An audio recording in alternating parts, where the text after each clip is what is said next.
मैं एक लड़के से मोहब्बत करती हूँ, मुझे ये जानना था मेरी शादी उसके साथ होगी या नहीं। क्या आप इस्तिखारा करके बता सकते हैं? आप खुद इस्तिखारा कर लीजिए, मैं आपको इस्तिखारे का पूरा तरीका बता देता हूँ।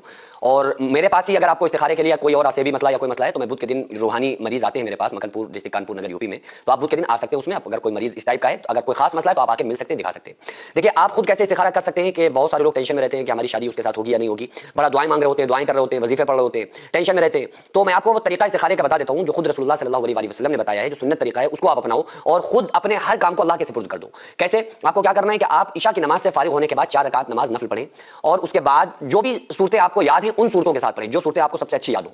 देखिए बाज़ लोग कोई तरीका बताते हैं ना, तो अलग करने के लिए कुछ तरीके पे यूनिक बताने लगते हैं कि वो ये पढ़ो, पहली सूरत में ये पढ़ो, दूसरे में ये पढ़ो, तीसरे में ये पढ़ो।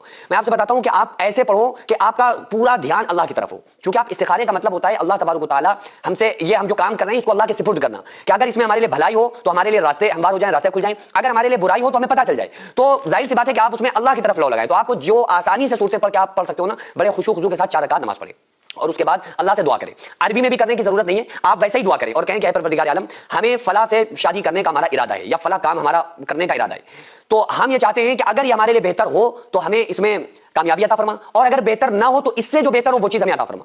देखो बाज मर्तबा क्या होता है कि हम उन चीजों को चाह रहे होते हैं, उन चीजों के पीछे दौड़ रहे होते हैं जो हमें अच्छी लग रही होती है।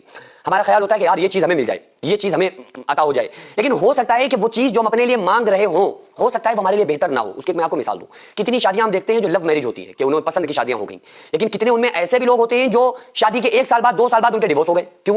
वो तो अब एक दूसरे के साथ 7 जन्म साथ रहेंगे इसकी कसमें खाई होती हैं, लेकिन फिर कैसे अलग हो गए? क्योंकि लड़का लड़की अपने लिए जो बेहतर समझ रहे थे कि हम इसके साथ पार्टनर के तौर पर पूरी जिंदगी खुश रह सकते हैं, लेकिन अल्लाह ताला ने मुकद्दर में नहीं लिखा होता है। तो हमेशा अल्लाह से वो मांगा करें जो हमारे लिए बेहतर हो। ये कहा करें कि अल्लाह हमें वो अता फरमा जो हमारे हक में बेहतर हो, क्योंकि हमारे फ्यूचर के बारे में हमसे ज्यादा तू बेहतर जानता है। जब आप ये कहेंगे ना, तो अगर वही जिसको आप चाह रहे हैं अगर वो हमारे हक में बेहतर होगा तो अल्लाह ताला हमें जरूर अता करेगा, और अगर वो हमारे हक में बेहतर नहीं होगा तो उससे अच्छा फिर अल्लाह ताला हमें कुछ अता करेगा, क्योंकि इस्तिखारा करना सुन्नत है और आका अलैहिस्सलातु वस्सलाम ने इस्तिखारा करने का हमें हुक्म दिया है, जो सुन्नत तरीका मैंने आपको बताया नमाज के जरिए से।